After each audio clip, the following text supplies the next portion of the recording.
Hi అండి, అందరికీ నమస్కారం. ఈరోజు మరొక మంచి ప్రేమ కథ మీ ముందుకు వచ్చాను. ఈ కథను కూడా ఆదరిస్తారని మనస్ఫూర్తిగా కోరుకుంటూ ఇక లేట్ చేయకుండా మనం కథలోకి వెళ్ళిపోదాం. హైదరాబాద్లో ఒక ప్రముఖ కంపెనీ, ఆ కంపెనీ సీఈఓ విమల్. డబ్బు పొగరు నిండుగా ఉన్న 6 అడుగుల అందగాడతను. అతనికి వయసు 30 పడుతున్నా పెళ్ళి అన్న ధ్యాస కూడా రాకుండా ప్రతి క్షణం పనిచేస్తూనే తన జీవితాన్ని గడిపేస్తూ ఉన్నాడు. అతనికి పని ఒక ప్రాణమైతే అతని చెల్లెలు కరుణ అంటే పంచ ప్రాణాలు. ఏ క్షణమైనా ఊపిరి పీల్చడం మర్చిపోతాడేమో కానీ తన చెల్లెల గురించి ఆలోచించడం అస్సలు మర్చిపోడతను. చిన్నప్పటి నుంచి ఏ కష్టమో తెలియకుండా అపురూపంగా ఆమెను పెంచుకుంటూ వచ్చాడు విమల్. అతను ఎంత కష్టపడినా ఆ కష్టం తన చెల్లెల కోసమే. ఇప్పుడు ఆమెకి 25 సంవత్సరాలు. అందమైన రాకుమారుణ్ణి వెతికి ఆమెకిచ్చి వివాహం జరిపించాలి అని సిటీలో ఉన్న పెద్ద పెద్ద కుటుంబ వారసుల గురించి ఎంక్వైరీ చేసే పనిలో పడ్డాడతను. సీరియస్గా వర్క్ చేసుకుంటూ ఉన్న విమల్ దగ్గరికి వచ్చి, సార్ మీకోసం అంకిత్ గారు వచ్చారు అని చెప్పాడతని పిఏ. ఓ అవునా, వెంటనే అతని లోపలికి పంపించు అని విమల్ చెప్పడంతో బయటికి వెళ్ళి అంకిత్ని లోపలికి పంపించాడు పిఏ. అతని చేతిలో ఉన్న ఫైల్ టేబుల్ మీద పట్టేసి అంకిత్ని పైనుండి కింద వరకు అబ్జర్వ్ చేస్తూ, hello mister Ankit, please be seated అంటూ తన ముందు ఉన్న చైర్ చూపించాడు విమల్. సీట్లో కూర్చుంటూ, డాడీ చెప్పారు విమల్ గారు, మీ చెల్లెల్ని పెళ్లి చేసుకోవాలి అంటే ముందు మీకు నచ్చాలి అని. అందుకే మీ చెల్లెల్ని కలవకుండా మిమ్మల్ని కలవడానికి వచ్చాను అని చెప్పాడు అంకిత్ చిన్నగా నవ్వుతూ. మా చెల్లెలకి అన్నీ నేనే అంకిత్. మా చిన్నప్పుడు మా తల్లిదండ్రులు ఒక యాక్సిడెంట్లో చనిపోయారు. దానితో ఆమెకు ఏ లోటు రాకుండా అల్లరి ముద్దుగా నేను పెంచుకున్నాను. ఇప్పుడు పెళ్లి చేసి దూరంగా పంపించాలి అంటే అది నా వల్ల అస్సలు కాని పని. అందుకే సిటీలోనే ఉండే మంచి సంబంధం కోసం వెతుకుతూ ఉన్నాను. నా ఇంటికే ఇల్లరికం వచ్చే అల్లుడైతే నాకు ఇంకా మంచిదనుకో అని చిన్నగా నవ్వాడు విమల్. ఆ మాటకి అంకిత్ కూడా నవ్వుతూ, నేనైతే అంత సాహసం చేయలేనండి. మీకు తెలుసు కదా, మా ఇంట్లో కూడా నేను ఒక్కడినే, మా అమ్మా నాన్నలకి మరి వేరే వారు ఎవ్వరూ లేరు. సో వారు కూడా నన్ను వదిలిపెట్టి ఉండలేరు అని అన్నాడు అంకిత్. ఇట్స్ ఓకే, నువ్వు కనుక మా చెల్లెలికి నచ్చితే ఒకే ఊర్లో ఉంటాం కదా, సో నాకు ఎలాంటి అభ్యంతరం ఉండదు అని విమల్ అంటూ ఉండగా అతని ఫోన్ రింగ్ అయింది. 1 సెకండ్ అని చెప్పి ఆ కాల్ లిఫ్ట్ చేశాడు విమల్. హలో విమల్ సార్, ఇక్కడ మీ చెల్లెలు ఎవరినో పెళ్లి చేసేసుకుంటుంది, మీరు త్వరగా రండి సార్ అంటూ అవతల నుంచి వచ్చింది ఒక అతని వాయిస్. అది విన్న విమల్కి కోపం పీక్స్కి వెళ్ళడంతో, ఏం వాగుతున్నావురా నువ్వు, నేను ఎవరో తెలిసే నాకు ఇలాంటి ఫేక్ కాల్స్ చేస్తున్నావా అంటూ గట్టిగా అరిచాడు అతను. అయ్యో ఫేక్ కాల్ కాదు సార్, నేను చెప్తున్నది నిజం. మీ చెల్లెలు కరుణ మీకు బిజినెస్లో పోటీ అయిన ఆనంద్ని ఇక్కడ గుళ్ళో పెళ్లి చేసుకుంటుంది. ఆనంద్ చెల్లెలు ఐశ్వర్యాన దగ్గర ఉండి వాళ్ళిద్దరికి పెళ్లి జరిపిస్తుంది. నమ్మితే వచ్చి ఆ పెళ్లి ఆపి మీ చెల్లెల్ని మీతో తీసుకుని వెళ్ళండి, లేదంటే మీ ఇష్టం అని కోపంగా ఫోన్ పెట్టేశాడు అతను. దాంతో అయోమయంలో పడ్డాడు విమల్. అతను చెప్పింది నిజమేనా? కానీ నా చెల్లెలు ఎందుకలా చేస్తుంది? తనకి నేనంటే ప్రాణం, నా మాట కాదు అని తను ఏ పని చేయదు కదా. అలాంటిది నాకు బద్ధశత్రువైన ఆనంద్ని ఎందుకు పెళ్లి చేసుకుంటుంది? లేదు, అలా జరగకూడదు అని అనుకుని, అంకిత్ మనం మళ్ళీ కలుద్దాం, అర్జెంట్ పని ఒకటి పడింది అని చెప్పి అక్కడి నుండి కార్ కీస్ తీసుకొని ఫాస్ట్గా బయటకు వెళ్ళాడు అతను. విమల్ కారు ఎంత వేగంగా పోనిస్తున్నాడో అతనికే తెలియదు. ఒక 10 నిమిషాల తర్వాత ఆ కార్ గుడి ముందు ఆగింది. వెంటనే కారు దిగి గుడిలోకి పరుగు తీశాడతను. అతను వెళ్లేసరికి ఒకరి పక్కన ఒకరు సంతోషంగా కూర్చొని పెళ్లి కార్యక్రమాలు చేస్తూ ఉన్నారు ఆనంద్ కరుణ. వాళ్ళతనికి కనిపించగానే తన చెల్లెల పక్కన తన శత్రువుని చూసి విమల్ కోపం కట్టలు తెంచుకుంది. కరుణ అని గట్టిగా అరిచాడతను. ఆ అరుపుకు అదిరిపడి అటువైపు చూసిన వారి మొహాల్లో నవ్వు మాయమైపోయింది. ఆవేశంగా అక్కడికి వెళ్ళి, నీకు ఎంత ధైర్యం ఉంటే నా చెల్లెలకు మాయమాటలు చెప్పి తనని మోసం చెయ్యాలని చూస్తావురా అంటూ ఆనంద్ కాలర్ పట్టుకొని అతని చెంపలు వాయిస్తూ ఉన్నాడు విమల్. అతని నుండి ఆనంద్ని విడిపించడానికి ప్రయత్నం చేస్తూ ఉన్నారు కరుణ, ఐశ్వర్య. అయినా కూడా వారిని పక్కకు త్రోసేసి ఆనంద్ని ఇష్టం వచ్చినట్లు కొడుతూ ఉన్నాడు విమల్. అది చూసి భరించలేకపోయిన కరుణ కోపంగా అతన్ని వెనక్కి తోసి లాగిపెట్టి అతని చెంప మీద ఒకటి కొట్టింది. దానితో షాక్ అయిన విమల్ ఆమె వైపు అలానే చూస్తూ ఉండిపోయాడు. ఏంటి నీ రాక్షసత్వం? ఎదుటివాళ్ళు చెప్పేది ఏమీ వినవా నువ్వు? నేను నా ఇష్టపూర్వకంగానే అతన్ని వెంటపడి మరీ ప్రేమించి పెళ్లి చేసుకుంటున్నాను. ఇందులో నీకున్న అభ్యంతరం ఏమిటి అని అరిచింది కరుణ. చెల్లెలు తన మీద చేయి చేసుకోవడంతో అప్పటికే నీరు కారిపోయిన విమల్, అది కాదు బంగారం, వాడు నిన్ను మోసం చేస్తున్నాడు రా. బిజినెస్లో నన్ను గెలవలేక నీ ద్వారా నన్ను గెలవాలని చూస్తున్నాడు. వాడు మనకు వద్దురా, వచ్చేయి, మనం ఇంటికి వెళ్ళిపోదాం అని అంటూ ఆమె చేయి పట్టుకున్నాడు విమల్. విమల్ చేతిని విసురుగా అతని నుంచి వెనక్కి లాక్కొని, తను ఏమీ నీతో బిజినెస్లో గెలవలేక పెద్ద డీల్ని తప్పించుకోవడం లేదన్నయ్యా. నా మీద ప్రేమతో నీకు ఎదురు రావడం ఇష్టం లేక తప్పుకుంటున్నాడు అతను. అంతేకాని ఈ విషయం తెలియక నువ్వే గెలిచాను అనుకొని సంబరపడిపోతున్నావు అని అంది కరుణ. అంటే ఏంట్రా, నీకు నాకన్నా వాడే ఎక్కువ అని కళ్ళల్లో తిరిగిన కన్నీళ్లు నొక్కి స్వేచ్ఛనిస్తూ అడిగాడు విమల్.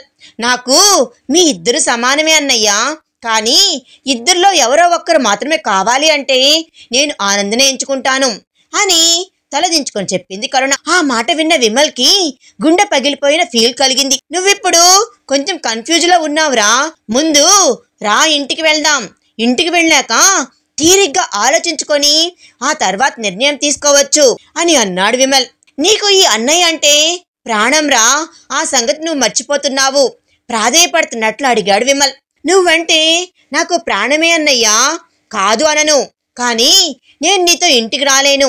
ఇంటికి వస్తే నా ప్రాణాన్ని నేను కోల్పోతాను, నాకు ఆనందం కావాలి అని అంటూ అతని చేయి గట్టిగా పట్టుకుంది కరుణ. ఆమె చేతిని పట్టుకున్న ఆనంద్ చేతిని చూస్తూ ఉంటే అది అక్కడికక్కడే నరికి పారేయాలి అని కోపం వస్తుంది విమల్కి. ఏం మాయ మాటలు చెప్పి మోసం చేస్తున్నావురా దాన్ని, చిన్నపిల్లరా, దాని మీద ఏంట్రా నీ కక్ష అంటూ మళ్ళీ అతని కాలర్ పట్టుకునే ప్రయత్నం చేశాడు విమల్. అది చూసిన ఐశ్వర్య ఆవేశపడుతూ అతని కాలర్ మీద ఉన్న చేతిని విమల్ చేతుల్ని వెనక్కి విసిరి కొడుతూ, మీ చెల్లి చెప్పుతో కొట్టినట్లు చెప్పింది కదా, అయినా నీకు వినిపించడం లేదా, లేక అర్థం కావడం లేదా? నీకు ఇంకేమైనా డౌట్స్ ఉంటే మీ చెల్లెలతో మాట్లాడుకో, మా అన్నయ్య జోలికి వస్తే మాత్రం మర్యాదగా ఉండదు అని వార్నింగ్ ఇస్తూ చెప్పింది. దాంతో విమల్ కోపం పీక్స్కు వెళ్ళింది. మాట్లాడుకోవాలి కదా, మాట్లాడుకుంటా అని తన ఆవేశాన్ని కంట్రోల్ చేసుకుంటూ, ఒక అన్న నుంచి చెల్లెల్ని దూరం చేస్తే ఆ బాధ ఎలా ఉంటుందో తెలుసా అని సూటిగా ఆనంద్ వైపు చూస్తూ అడిగాడు విమల్. ఆ మాట బాధగా అనిపించడంతో, అది కాదు విమల్ గారు, ఒకసారి నేను చెప్పేది వినండి అని ఆనంద్ ఏదో చెప్తూ ఉండగానే ఆపు అని అన్నట్లు అతనికి చేయి చూపించి, నీకు తెలియదు కానీ నేను నీకు తెలిసేలా చేస్తాను అని అక్కడే ఉన్న తాళిని తీసుకొని రెప్పమూసి తెరిచే సమయంలో ఐశ్వర్య మెళ్ళలో ఆ తాళిని కట్టేశాడు విమల్. అది జరగకుండా ఆపాలని ఎంతమంది ప్రయత్నించినా కూడా ఎవ్వరూ ఆపలేకపోయారు. ఐశ్వర్య మెడలో విమల్ కట్టిన తాళి వేలాడుతూ ఉంది. అది చూసిన ఐశ్వర్యకి గుండెల నుండి దుఃఖం తన్నుకు వస్తూ ఉంది. ఎంత పని చేశావురా అంటూ విమల్ కాలర్ పట్టుకోబోయాడు ఆనంద్. నువ్వు చేసిందే కదరా, నేను కూడా చేశాను. నీకు నీ చెల్లెలు ఎంతో, నాకు కూడా నా చెల్లెలు అంతే కదా. ఇప్పుడు నీ చెల్లెలు నా భార్య, ఆమెని నాతో తీసుకుని వెళ్లకుండా ఎవ్వరూ ఆపలేరు. ఆమె నీకు కావాలి అంటే నా చెల్లెలు తీసుకొని నాకు అప్పచెప్పి ఆ తర్వాత నువ్వు తీసుకుని వెళ్ళు అని చెప్పి ఐశ్వర్య చెయ్యి పట్టుకొని ఆమెని బలవంతంగా తీసుకుని వెళ్తూ ఉన్నాడు విమల్. ఐశ్వర్య అంటూ వారి వెనక వెళ్లబోయిన ఆనంద్ చేయి పట్టుకొని ఆపేసింది కరుణ. దాంతో ఆమె వైపు బాధగా చూస్తూ, కరుణ, వాడు మా చెల్లిని ఏం చేస్తాడో నాకు భయంగా ఉంది అని అన్నాడు ఆనంద్. ఏమీ చెయ్యడు, నువ్వు కంగారు పడకు, నాకు మా అన్నయ్య గురించి బాగా తెలుసు. ఏదో ఆవేశంలో ఐశ్వర్య మెడలో తను తాళి కట్టాడే కానీ ఆడపిల్లల్ని హింసించే అంత దుర్మార్గుడు వాడు కాదు. నా మీద ప్రేమతోటే వాడు ఈ పని చేశాడు అని అంది కరుణ. తను ఏదో చేశాడని కాదు కరుణ, మరొక వారంలో ఐశ్వర్య పెళ్లి ఉంది. తను ఎంతో ఇష్టపడిన వాడితో తన పెళ్లి జరగాల్సి ఉంది. అది మర్చిపోతున్నావా నువ్వు? వాళ్ళకి ఇప్పుడు ఈ సంగతి ఎలా చెప్పాలి అని అడిగాడు ఆనంద్. నేను మర్చిపోలేదు, కానీ ఐశ్వర్యకు పెళ్ళైపోయింది, ఆ విషయమే నువ్వు మర్చిపోతున్నావు అని అంది కరుణ. దీన్ని అసలు పెళ్ళి అని ఎవరైనా అంటారా అని బాధగా అడిగాడు ఆనంద్. ఎవరన్నా అనకపోయినా మీ చెల్లెలు అనుకోవాలి.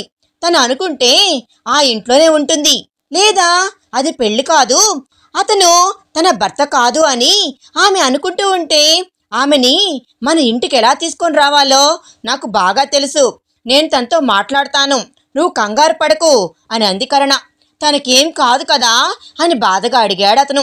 ఏమీ కాదు, నన్ను నమ్ము అని అతనికి భరోసా ఇచ్చింది కరుణ. దాంతో కామైన ఆనంద్, మనం ఇప్పుడు పెళ్లి చేసుకోవద్దు కరుణ, ఐశ్వర్య జీవితం ముందు చక్కబడాలి, మీ అన్నబారి నుండి అది బయటపడాలి, ఆ తర్వాత మన పెళ్లి సంగతి ఆలోచిద్దాం అని ఆనంద్ అనడంతో ఆలోచనలో పడింది కరుణ. నువ్వేం కంగారు పడకు, అప్పటి వరకు నువ్వు మా ఇంట్లోనే ఉంటూ మాతోనే ఉండు, మా అమ్మా నాన్న నీ పరిస్థితి అర్థం చేసుకుంటారు అని ఆనంద్ చెప్పడంతో అతనితో వెళ్ళిపోయింది కరుణ. బలవంతంగా ఐశ్వర్య చేయి పట్టుకొని ఇంట్లోకి లాక్కొని వచ్చాడు విమల్. అతని రాక్షసత్వాన్ని చూస్తూ ఉంటే చాలా కోపం, అసహ్యం కలుగుతుంది ఐశ్వర్యకి. నన్ను వదులు అంటూని అతని నుంచి విడిపించుకునే ప్రయత్నం చేస్తూ బలవంతంగా అతనితో వస్తూ ఉంది. ఆమెను లోపలికి తీసుకుని వచ్చి ఫోర్స్గా సోఫాలోకి ఆమెని తోసేశాడు విమల్. ఆ అరుపులు విన్న పనివాళ్లందరూ కంగారుగా వచ్చి అక్కడ ఏం జరుగుతుందో అన్నట్లుగా చూస్తూ ఉన్నారు అందరూ. వెంటనే పైకి లేచి నీకేమైనా పిచ్చా అంటూ లాగిపెట్టి విమల్ చెంప మీద కొట్టింది ఐశ్వర్య. అది అతని అహాన్ని మరింత రెచ్చగొట్టింది. నువ్వే కదా నా చెల్లి నాకు దూరం చేసింది, మీ అన్నతో పెళ్లి ఏర్పాట్లు చేసింది కూడా నువ్వే కదా అంటూ ఆమె జుట్టు పట్టుకొని ఆమె మొహంలో కోపంగా చూస్తూ అడిగాడు విమల్. అవును నేనే, అయితే ఏంటి అని అరిచింది ఐశ్వర్య. ఆమెలో ఉన్న పొగరు చూస్తూ ఉంటే పిచ్చి లెగుస్తుంది అతనికి. అయితే ఏంటో ఇప్పుడు చూడు అని ఆమె జుట్టు వదిలి ఆమె చెంప మీద లాగి పెట్టి కొట్టాడు విమల్. చెంప మీద చెయ్యి పెట్టుకొని అతని వైపు కోపంగా చూస్తుంది ఐశ్వర్య. ఆ చూపు విమల్కి అస్సలు నచ్చలేదు. ఎవరైనా తప్పు చేస్తే శిక్ష పడాలి, అదే న్యాయం అని తన ఫ్యాంటుకు ఉన్న బెల్టును తీసి ఇష్టం వచ్చినట్లు ఆమెను కస్తీరా కొడుతూ ఉన్నాడు విమల్. ఆ దెబ్బలకి ఐశ్వర్య శరీరం పగిలి రక్తం చిమ్ముతూ ఉంది. కన్నీళ్లతో ఆమె కళ్ళు తడిచిపోతూ ఉన్నాయి.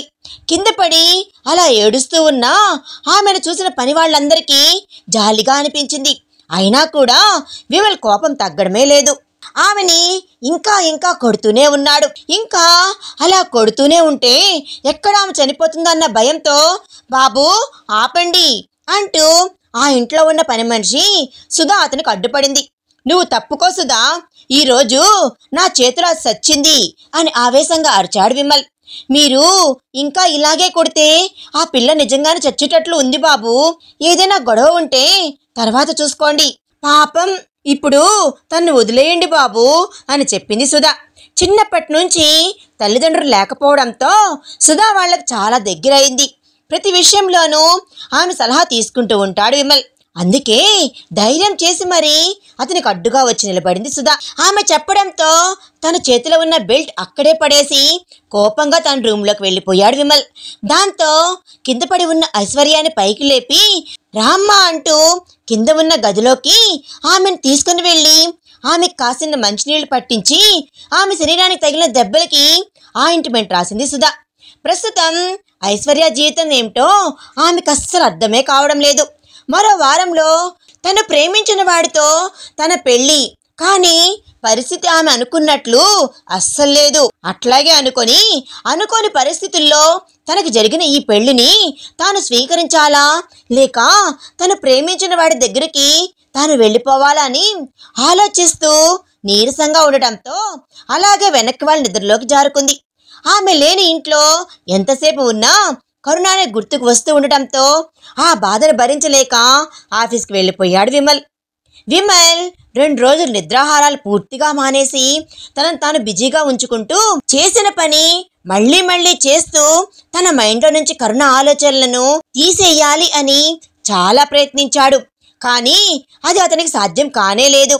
దాంతో ఇంక భరించలేక అట్నుంచి అటే బార్కి వెళ్ళి ఫుల్గా తాగేసి దీనంతటి కారణం ఆ ఐశ్వర్యానే, అదే వీళ్ళిద్దరికి పెళ్లి ఏర్పాట్లు చేసి కదంతా నడిపించింది కదా, చెప్తా దాని సంగతి అని అనుకొని తూలుతూ ఇంట్లోకి బయలుదేరాడు.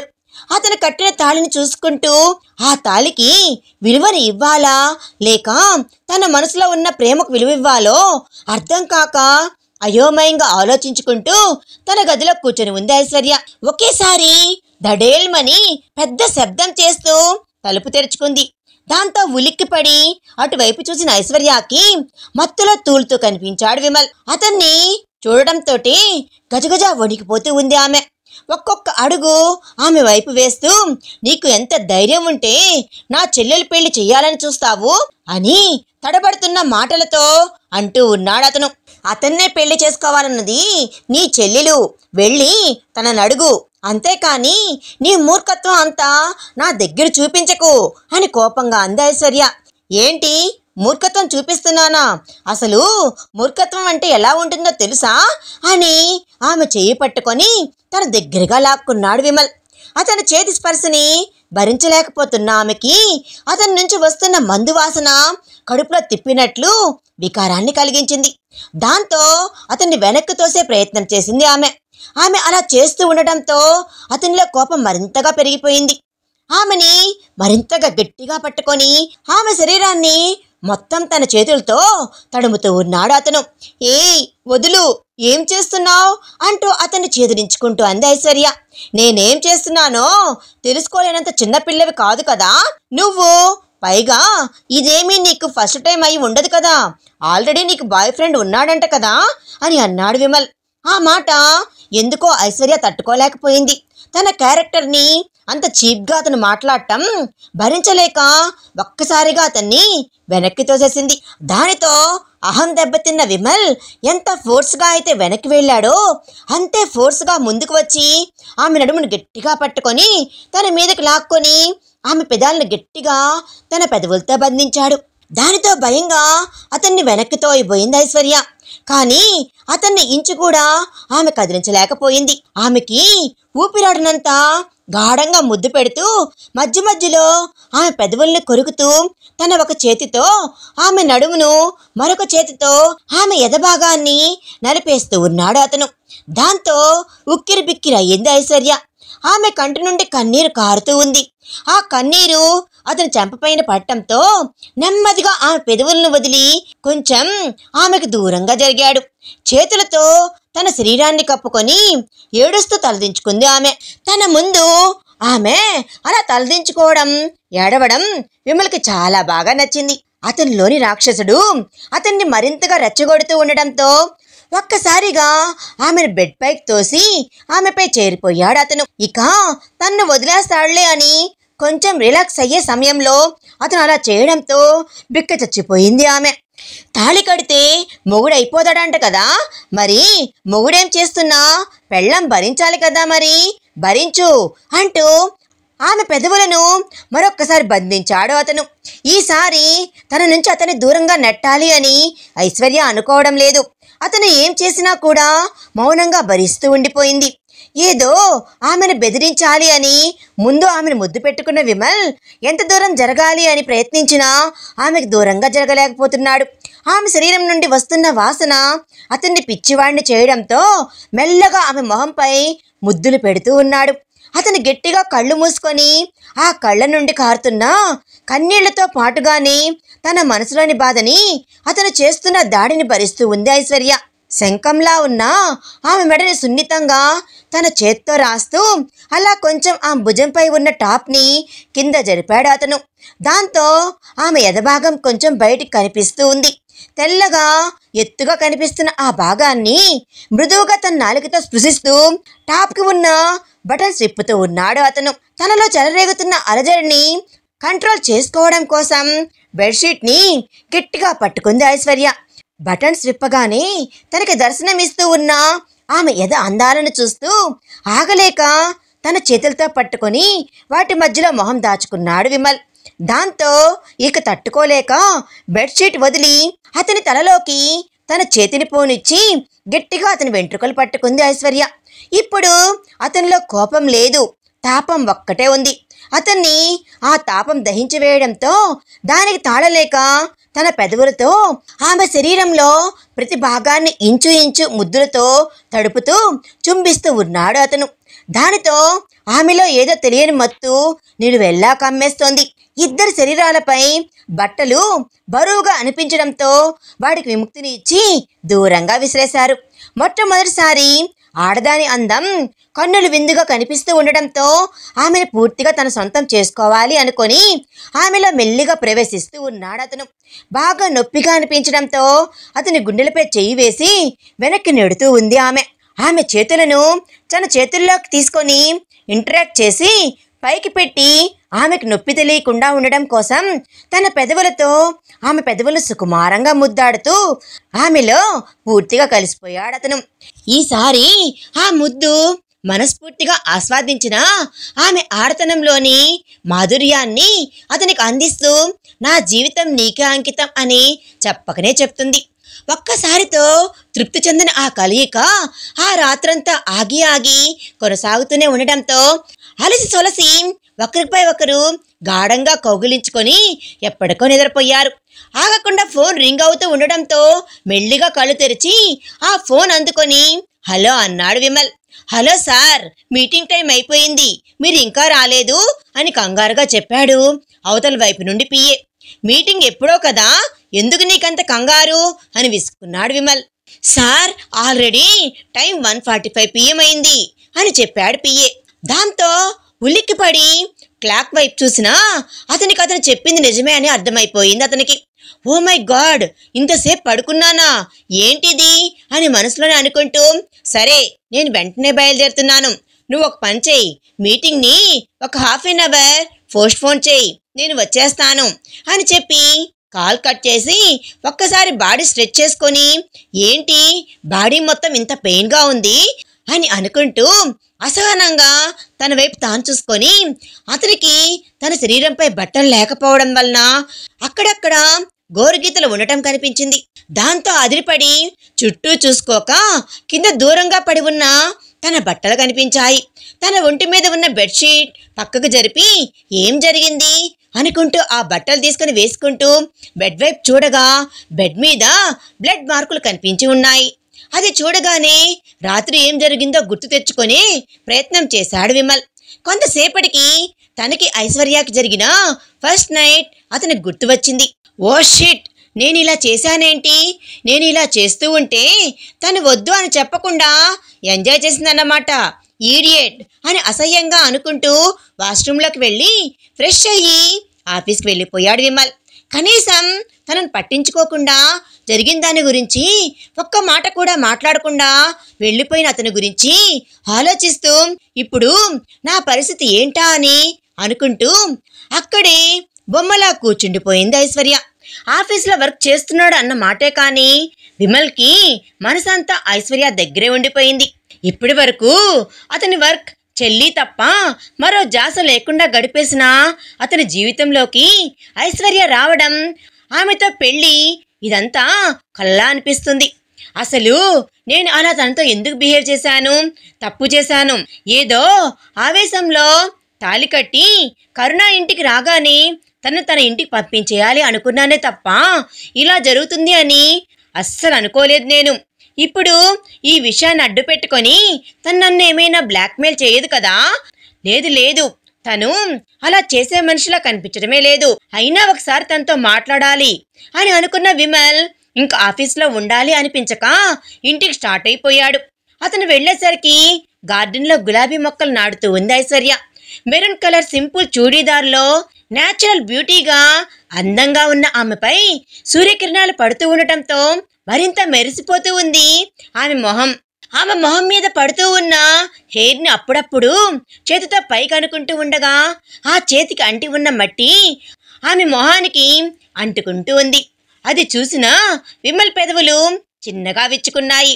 న్యాచురల్ బ్యూటీ అని మనసులో అనుకుంటూ లోపలికి వెళ్ళిపోయాడు అతను. మొక్కలు నాటడం పూర్తయ్యాక వాటికి కాసిన నీళ్లు పోసి లోపలికి వచ్చిన ఆమెకి సోఫాలో కూర్చొని టీవీ చూస్తూ కనిపించాడు విమల్. అతన్ని చూడగానే ఏదో తెలియని బిడియం, సిగ్గు కమ్మేయగా అతని ముందుకు వెళ్ళడానికి ఇబ్బందిగా అనిపించి అతని వెనక నుంచి అడుగులా అడుగు వేసుకుంటూ కంగారుగా తన గదిలోకి వెళ్ళిపోయింది ఆమె. చాలాసేపు ఆమె బయటికి వస్తుందేమో, ఆమెతో మాట్లాడాలి అని ఎదురు చూస్తూ ఉన్నాడు విమల్. కానీ ఆమె రాలేదు. ఆ తర్వాత నుంచి ఎప్పుడూ విమల్ ఐశ్వర్య మీద చెయ్యి చేసుకునే లేదు. మెల్లిగా అతని మనసు ఆమెను కోరుకోవడం మొదలుపెట్టింది. రాత్రి అయ్యేసరికి ఆమె సాంగత్యం కావాలి అని అంటూ అతని శరీరం గోల చేయడం ప్రారంభించింది.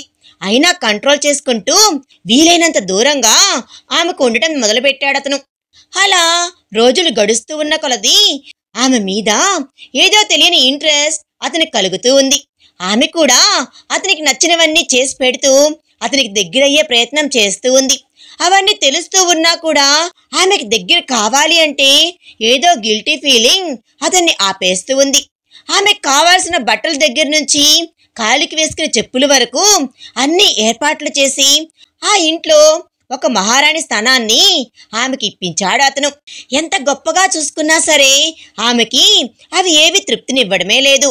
నాకు ఇవన్నీ కాదు, నువ్వు కావాలి, ప్రేమగా నువ్వు నన్ను దగ్గరగా తీసుకొని మన బంధాన్ని నిలబెట్టుకుందాం, ఇక నుంచి కలిసి ఒక్కడిగా బ్రతుకుదాం అని నువ్వు చెప్పొచ్చు కదా అని మనసులో అనుకుంటూ అతను ఆ మాట చెప్తాడు అని ఎదురు చూస్తూ కాలాన్ని గడుపుతూ ఉంది ఆమె. చిన్నబాబు, భోజనం చేదురుగాని రండి అని సుధా అనడంతో ఆవిడ తిన్నారా అని అడిగాడు విమల్. ఆ మాట విని పెళ్ళైన ఇన్నాళ్లకి పెళ్ళాం తిందో లేదో కనుక్కోవాలనిపించింది అంటే బాబు మనసు మెల్లిగా మారుతుందన్నమాట అని మనసులో అనుకుని, లేదు బాబు, ఇంకా తినలేదు అని చెప్పింది సుధా. సరే వెళ్ళి తనను కూడా పిలు అని విమల్ అనడంతో సరే బాబు అని ఐశ్వర్య రూంలోకి వెళ్ళి అమ్మా భోజనం చేయడానికి రండి అని అంది సుధా. ఆకలిగా లేదు సుధా ఆంటీ అని గారంగా చెప్పింది ఐశ్వర్య. అయితే మీకు వెంటనే ఆకలి పుట్టుకొచ్చే ఒక విషయం చెప్పనా అని ఆమెను కవ్విస్తూ అంది సుధా. ఏంటది అని నీరసంగా అడిగింది ఐశ్వర్య. మీకోసం మీ శ్రీవారు భోజనం చేయకుండా ఎదురు చూస్తున్నారు. ఆయన పిలుచుకుని రమ్మని చెప్తేనే నేను మిమ్మల్ని పిలవడానికి వచ్చాను అని చెప్పింది సుధా. ఆ మాట విన్న ఐశ్వర్య మనసు గాలిలో తేలింది. ఏంటి, నిజంగానా? మరి ఈ మాట ఇంత ఆలస్యంగా చెప్తావా ఏంటి? పక్కకు తప్పుకో అంటూ ఆమెను పక్కకు జరిపి బయట పరుగులు తీసి డైనింగ్ టేబుల్ దగ్గరికి వచ్చి విమల ఉండటం చూసి మెల్లిగా నడుస్తూ వెళ్ళి అతనికి ఎదురుగా ఉన్న చైర్లో కూర్చుంది ఆమె. సుధా వచ్చి ఇద్దరికీ వడ్డించింది. విమల్ క్యాజువల్గా భోజనం చేస్తూ ఉన్నా ఐశ్వర్య తల ఎత్తకుండా అతను ఏమైనా మాట్లాడతాడో ఏమో అని ఎదురు చూస్తూ ఉంది. విమల్ కూడా మాట్లాడదాము అని ఒకసారి తల ఎత్తి చూసేసరికి lemon yellow colour plain sari కట్టుకొని లూజ్ హెయిర్లో అందంగా నోరు ఊరిస్తూ కనిపించింది ఆమె. దానితో అతని గొంతు తడి ఆరిపోయి పక్కన ఉన్న గ్లాస్ వాటర్ తాగేసి ఇంకేం మాట్లాడలేక సైలెంట్ అయిపోయాడు. వాళ్ళిద్దరూ అలా మౌనంగా ఉండటం చూసి మనసులో మాట్లాడుకోవాలని ఉంది కదా, ఒకసారి నార్మల్గా మాట్లాడుకుంటే ఏమైపోతుందో అని మనసులో అనుకొని నేను ఇప్పుడే వస్తాను బాబు, మీకేమన్నా కావాలంటే ఐశ్వర్యమ్మని అడగండి అంటూ అక్కడి నుండి వెళ్ళిపోయింది సుధా. దాంతో అతనే వడ్డించుకొని భోజనం కంప్లీట్ చేసి తన రూంలోకి వెళ్ళిపోతూ ఐశ్వర్య అని పిలిచాడు. ఆ పిలుపుతో ఆనందంగా అతని వైపు తిరిగి చూసింది ఆమె. ఆమె వైపు చూసి భారంగా శ్వాస తీసుకొని వదిలి ఐయామ్ సో సారీ, ఏదో ఆవేశంలో నీ మెడలో తాళి కట్టి నిన్ను ఇక్కడికి తీసుకుని వచ్చి నిన్ను బందీ చేసేశాను. అలా చేస్తే నా చెల్లెలు నా దగ్గరికి వచ్చేస్తుంది అనుకున్నాను. కానీ నువ్వు వచ్చి నెలలు దాటుతున్నా కూడా నా చెల్లెలకి ఇక్కడికి రావాలి అనిపించలేదు. ఈ అన్న గుర్తుకు రాలేదు, ఇంకా వస్తుంది అన్న ఆశ కూడా నాకు లేదు. కాబట్టి నువ్వు మీ ఇంటికి వెళ్ళిపోవచ్చు. ఈ విషయంలో అనవసరంగా నిన్ను లాగి చాలా ఇబ్బంది పెట్టాను. ఐఎమ్ వెరీ వెరీ సారీ అని చెప్పి ఎటువంటి ఫీలింగ్ లేకుండా పైకి వెళ్ళిపోయాడు విమల్. ఆ మాటతో ఐశ్వర్య గుండె పగిలిపోయినంత ఫీలింగ్ కలిగింది. అతనితో బంధం ఏర్పడ్డాక తనని అతనికి అర్పించుకున్నా కూడా అతను తనని భార్యగా యాక్సెప్ట్ చేయడం లేదు అన్న విషయం ఆమె అస్సలు తట్టుకోలేకపోయింది. వంటగదిలో నుంచి అదంతా చూస్తున్న సుధికి కూడా చాలా బాధగా అనిపించింది. ఇంకా ఇద్దరు కలిసిపోతారు అనుకున్న సమయంలో అతను ఇలా అండం ఆమెకు ఏమీ నచ్చలా. కళ్ళల్లో నుండి కన్నీరు కారుతూ ఉండగా ప్లేట్లో చేయి కడిగేసుకొని అక్కడి నుండి వెళ్ళిపోయింది ఐశ్వర్య. గదిలోకి వెళ్ళిన విమల్ మనసు చాలా గందరగోళంగా ఉంది. నేను వెళ్ళిపో అన్నానని చాలా సంబరపడిపోతున్నావు కదా, కనీసం నేనెందుకు వెళ్ళాలి, నేను నీ భార్యని కదా అని అడగాలని లేదా నీకు? అంతేలే, ఇష్టం లేకుండా బలవంతంగా ఏర్పడిన బంధాన్ని నిలుపుకోవాలని ఎవరనుకుంటారు? నేనే పిచ్చివాడిలాగా నీ విషయంలో తప్పు చేశానేమో. నిన్ను భారీగా స్వీకరించి గుండెల్లో పెట్టుకుని చూసుకోవాలి అనుకున్నాను. అయినా చిన్నప్పటి నుంచి ప్రాణంగా పెంచుకున్న చెల్లిలే నువ్వు వద్దు అంటూ నన్ను వదిలేసి వెళ్ళిపోయింది. ఇంకా నెలల క్రితం పరిచయం అయినా నా జీవితంలోకి వచ్చిన నీకు మాత్రం నా మనసు ఏం అర్థమవుతుందిలే అని మనసులో బాధగా అనుకున్నాడు విమల్. ఆ రోజు ఇద్దరికి కూడా రకరకాల ఆలోచనలతో నిద్ర పట్టడమే లేదు. 2 నెలల క్రితం ఐశ్వర్య జీవితం వేరు, ఆమె ప్రేమ వేరు, ప్రేమించిన వ్యక్తి వేరు. కానీ ఇప్పుడు మొత్తం ఆమె జీవితమంతా విమల్ మాత్రమే ఉన్నాడు. సమయం అర్ధరాత్రి 2 అవుతూ ఉంది. అయినా కూడా ఐశ్వర్య ఆలోచనలకి ఎలాంటి బ్రేక్ మాత్రం పడలేదు. నేను ఇష్టమైన వాడికి నా మెళ్ళో తాళి కట్టమని వాడి ఇష్టానికి వాడు తాళి కట్టి ఇక్కడ తీసుకుని వచ్చి బలవంతంగా అనుభవించి భార్యవు కదా భరించు అన్నాడు కదా, మరి ఇప్పుడు ఎందుకు వదిలేస్తాను అంటున్నాడు అని అనుకుంటున్న ఆమెకి ఒక్కసారిగా ఆవేశం వచ్చింది. అంటే తాళి కట్టం వదిలేయడం అంతా వాడిష్టమేనా అని అనుకుంటూ కోపంగా పైకి లేచి ఈ విషయం ఏదో వాడితోటే నేను తేల్చుకుంటాను అని అనుకుంటూ పైకి వెళ్ళి అతనున్న రూమ్ డోర్ గట్టిగా తెరిచింది ఆమె. నిద్ర పట్టక గదిలో అటూ ఇటూ తిరుగుతున్న విమల్ ఎవరో తన గదిలోకి రావడంతో తల తిప్పి అటువైపు చూశాడు. అక్కడ కోపంగా కనిపించింది ఐశ్వర్య. ఇదేంటి అంత కోపంగా చూస్తుంది, ఏదో తేడా కొడుతుంది అని మనసులో అనుకుంటూ ఏంటి ఏమైనా కావాలా అని అడిగాడు విమల్. క్లారిటీ కావాలి అని సూటిగా అతను చూస్తూ అడిగింది ఐశ్వర్య. ఏ విషయంలో అని అడిగాడు విమల్. నన్నెందుకు ఇంట్లో నుంచి వెళ్ళిపోమంటున్నావు అని అడిగింది ఆమె.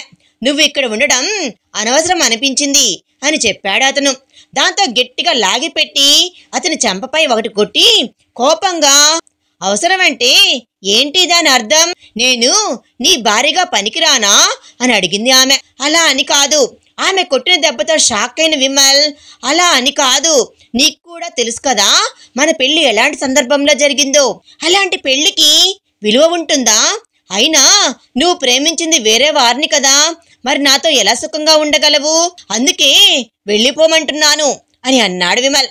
ఓ అంటే నేను నీతో పెళ్లికి ముందే మరొకరిని ప్రేమించాను, వాడితో అయితే సుఖంగా ఉంటాను కాబట్టి ఇప్పుడు నీ దగ్గర నుండి వెళ్ళిపోయి వాడితో ఉంటూ వాడి పక్కలో పడుకోవాలి అంతేనా అని కళ్ళల్లో తిరిగిన కన్నీటిని ఉక్రోషంగా తుడుచుకుంటూ అడిగింది ఐశ్వర్య. ఆ మాట విమల్కి ముళ్ళులా గుండెల్లో దిగింది.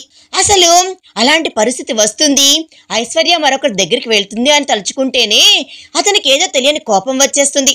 చూడు విమల్, నిజమే నేను పెళ్లికి ముందు వేరే వాడిని ప్రేమించాను, కానీ నువ్వు నా మెడలో బలవంతంగా తాళి కట్టినా ఇక్కడికి నన్ను తీసుకుని వచ్చి కొట్టి తిట్టి హింసించినా కూడా నేను నీ నుంచి పారిపోయి వాడి దగ్గరికి వెళ్ళిపోవాలి అనుకోలేదు. ఆ రోజు కూడా నువ్వు తాగి వచ్చి ఎన్ని మాటలు అన్నా తట్టుకున్నానే తప్ప నీ నుంచి దూరంగా వెళ్ళిపోవాలి అనుకోలేదు. భార్యవి కదా భరించు అని నువ్వు అన్న ఆ ఒక్క మాట కోసం నీ భార్యగా బ్రతకాలి, నా బంధాన్ని నేను నిలబెట్టుకోవాలి అనుకొని నన్ను నేను నీకు ఇచ్చేసుకున్నాను. నేనంటే నీకిష్టం లేదు అంటే చెప్పు, నీ జీవితం నుంచి శాశ్వతంగా వెళ్ళిపోతాను.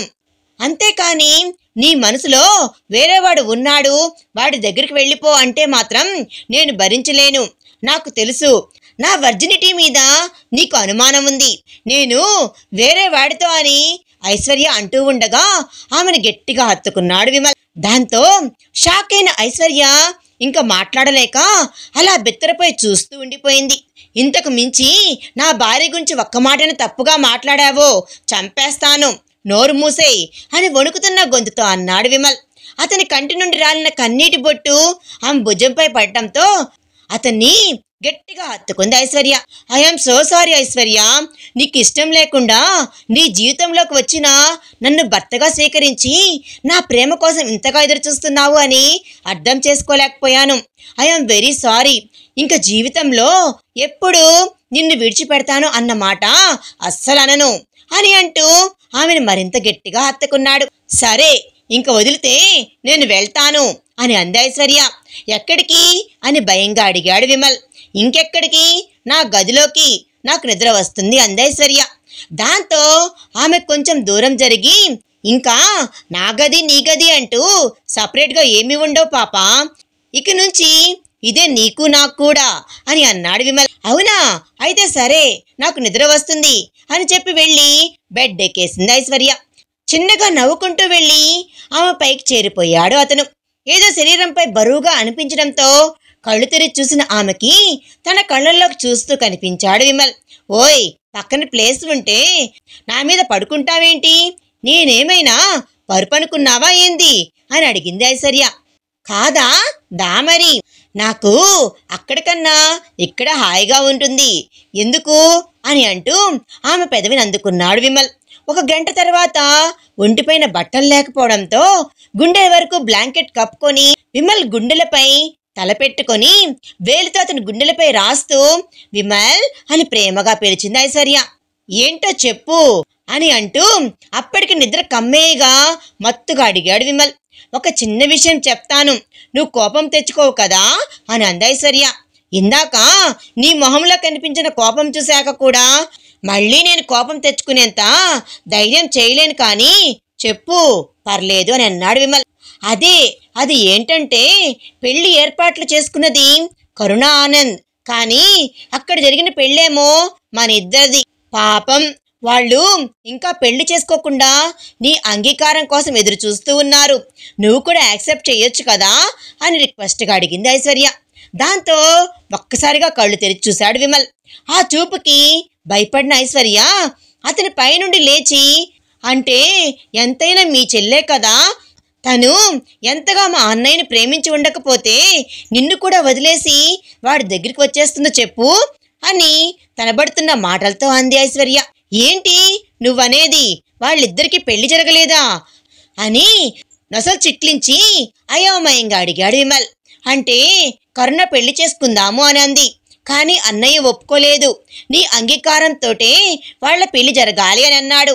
ఆ రోజు కూడా నువ్వు వచ్చాక నీ కళ్ళ ముందే వాళ్ళ పెళ్లి జరగాలి అని అప్పటి వరకు ఎదురు చూశారు, కానీ నువ్వే ఆ విషయం తెలుసుకోకుండా ఆవేశపడ్డావు అని చెప్పింది ఐశ్వర్య. దాంతో బెడ్ దిగి తన డ్రెస్ వేసుకొని టేబుల్ పై ఉన్న సిగరెట్ ప్యాకెట్ తీసుకొని బాల్కనీలోకి వెళ్ళి సిగరెట్ కాలుస్తూ ఆలోచిస్తూ ఉన్నాడు విమల్. చాలాసేపు అతను వస్తాడు అని ఎదురు చూసి చూసి మెల్లగా నిద్రలోకి జారుకుంది ఐశ్వర్య. నెక్స్ట్ డే మార్నింగ్ ఇంట్లో ఏదో సందడిగా ఉండటంతో మెల్లిగా కళ్ళు తెరిచి ఫ్రెష్ అయి కిందకి వెళ్ళింది ఐశ్వర్య. ఆమె కిందకి వెళ్ళేసరికి అక్కడ వాళ్ళ అమ్మా నాన్నతో పాటు కరుణ ఆనంద్ కూడా ఉన్నారు. వారిని చూసిన ఐశ్వర్య ఆనందానికి అవధులే లేవు.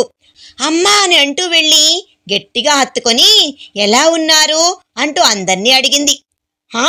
పెళ్లి చేసుకొని నువ్వు మమ్మల్ని మర్చిపోయినా మా అల్లుడు గారు మర్చిపోలేదే, రాత్రి ఇంటికి వచ్చి మరి మమ్మల్ని ఇక్కడ తీసుకుని వచ్చారు అని చెప్పింది ఐశ్వర్య తల్లి. ఆ మాట విన్న ఐశ్వర్య కళ్ళు విమల్ కోసం వెతికాయి. అక్కడ ఎక్కడా అతను కనిపించనే లేదు. ఏంటి వదినా, ఇక్కడ ఉన్న మా అందరినీ వదిలేసి మా అన్నయ్య కోసం వెతుకుతున్నావా ఏంటి అని చిలిపిగా అడిగింది కరుణ. అదేం కాదు, మీరు కూర్చోండి, ఇప్పుడే వస్తాను అని వంటగదిలోకి వెళ్ళి వారందరి కోసం జ్యూసులు తీసుకుని వచ్చి అందరికీ అందిస్తుంది ఐశ్వర్య. అప్పుడే ఆమె కళ్ళు ఒక విచిత్రాన్ని చూశాయి. బావా బామ్మర్దులు పక్కపక్కన కూర్చొని ఆఫీస్ విషయాల కోసం డిస్కస్ చేసుకుంటూ కనిపించారు ఆమెకి. అది చూసిన కరుణ ఐశ్వర్య చాలా సంతోషించారు. ఎప్పుడు ఆఫీస్ విషయాలైనా, సరదాగా అందరూ కూర్చున్నప్పుడు మామూలుగా మాట్లాడుకోవచ్చు కదా అని ఐశ్వర్య తండ్రి అలా అనడంతో బావకి ఆఫీస్ వర్క్ తప్ప వేరే జాస ఉండదు నాన్న, కావాలంటే చూడండి, అతని కళ్ళు కూడా ఎంత ఎర్రగా ఉన్నాయో. రాత్రంతా కూర్చొని వర్క్ చేస్తూనే ఉన్నాడనుకుంటా అని అన్నాడు ఆనంద్. నువ్వు బాగా ఎక్కువగా ఆలోచిస్తున్నావు ఆనంద్. నా కళ్ళు ఎర్రగా ఉండటానికి కారణం ఆఫీస్లో చేసే వర్క్ కాదు, ఇంట్లో మీ చెల్లి చేయించే నైట్ వర్క్ అని అన్నాడు విమల్. దాంతో అందరూ ఐశ్వర్య వైపు చూశారు. ఆమెకు చాలా సిగ్గుగా అనిపించడంతో నేను ఇప్పుడే వస్తాను అని చెప్పి అక్కడి నుంచి తన గదిలోకి వెళ్ళిపోయింది. నువ్వు మా చెల్లిని చాలా తక్కువ అంచనా వేస్తున్నావు బావా, అది చాలా పెద్ద రాక్షసి, దాంతో కొంచెం జాగ్రత్తగా ఉండు అంటూ హెచ్చరించాడు ఆనంద్. దాంతో రాత్రి ఆమె తనను కొట్టడం గుర్తుకు రావడంతో భయంగా గుటకలు మింగుతూ ఆ గది వైపు చూశాడు విమల్. అది చూసి అందరూ పెద్దగా నవ్వేశారు. ఇంతటితో ఈ కథ సమాప్తమైంది. మరొక మంచి కథతో మీ ముందుకు వస్తాను. ఈ కథ నచ్చితే లైక్ చేసి మీ విలువైన అభిప్రాయాన్ని కామెంట్ రూపంలో తప్పకుండా తెలియజేయండి.